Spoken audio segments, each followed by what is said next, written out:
দেশপ্রেমিক সেনাবাহিনীর ব্যাপারে যে সমস্ত অপপ্রচার যারা করেন তাদেরকে আমরা বলবো অপপ্রচার করবেন না। ল অফ দি ল্যান্ড এবং বিচার প্রক্রিয়া একটা রাষ্ট্রের সভ্যতার মাপকাঠি নির্ধারণ করে। বিচারদের সোপর্দ করার ব্যাপারে আইন শৃঙ্খলা রক্ষাকারী বাহিনী যেমন কাজ করেছেন, তেমনিভাবে বাংলাদেশের সার্বভৌমত্বের রক্ষক হিসাবে আমরা যাদেরকে মনে করি বাংলাদেশ সেনাবাহিনী, তারা এই আদালতের প্রক্রিয়াকে সাহায্য করেছেন। তারা ঘোষণা দিয়েছিলেন যে ল অফ দি ল্যান্ডের প্রতি তারা শ্রদ্ধাশীল থাকবেন, বিচার প্রক্রিয়ার প্রতি তাদের সমস্ত সমর্থন থাকবে।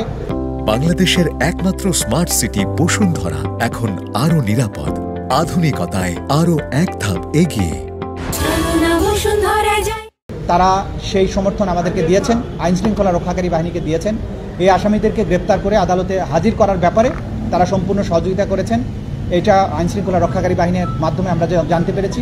সুতরাং দেশপ্রেমিক সেনাবাহিনীর ব্যাপারে যে সমস্ত অপপ্রচার যারা করেন তাদেরকে আমরা বলবো অপপ্রচার করবেন না। ল অফ দি ল্যান্ড এবং বিচার প্রক্রিয়া একটা রাষ্ট্রের সভ্যতার মাপকাঠি নির্ধারণ করে। একটা রাষ্ট্র কতটা ফাংশনাল আছে সেটা নির্ধারিত হয় সেই রাষ্ট্রের জুডিশিয়ারি কতটা স্মুথলি ফাংশন করে। সুতরাং রাষ্ট্রের বাহিনীগুলো আমাদের এই বিচার প্রক্রিয়াকে সমর্থন করা, তাকে স্মুথলি পরিচালনার ব্যাপারে যেটা করেছেন, এটা প্রসিকিউশনের পক্ষ থেকে আমরা সবাইকে যারা এই প্রক্রিয়াকে সাহায্য করছেন তাদের সবার প্রতি আমাদের কৃতজ্ঞতা জানাচ্ছি। তারা যেমন জুলাই আগস্টে নিরস্ত্র ছাত্র জনতার উপরে যে পরিচালিত হত্যাযজ্ঞের সময় তারা যেমন রুখে দাঁড়িয়েছিলেন বা মাঝখানে ভূমিকা পালন করেছিলেন, যেটা জাতি স্মরণ করে, একইভাবে এই যে বিচার প্রক্রিয়া, গুমের বিচার প্রক্রিয়ার ক্ষেত্রেও তারা তাদের সহযোগিতা করছেন, আইনের প্রতি তাদের শ্রদ্ধা দেখিয়েছেন। এটাও আমরা এই আজকের এই সময়ে আমরা উল্লেখ করতে চাই। এই পর্যন্ত আজকের আমাদের বক্তব্য ছিল। Thank you.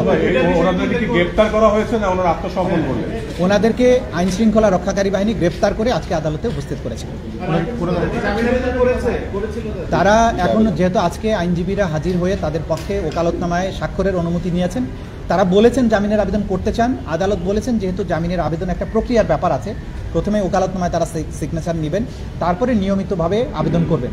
আদালত বলেছেন যে আবেদন থাকলে আপনারা রেজিস্ট্রার অফিসে আইন অনুযায়ী দাখিল করবেন, পরবর্তী তারিখে যদি কোনো আবেদন থাকে তখন সেটা তারা শুনানি।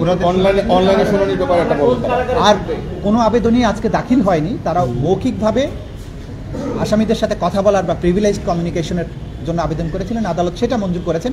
বাকি যে সমস্ত আবেদন তারা ফাইল করার কথা সেটা যথাযথ প্রক্রিয়ায় ওনারা দাখিল করবেন, করলে তখন প্রক্রিয়া অনুযায়ী সেটা শুনানি।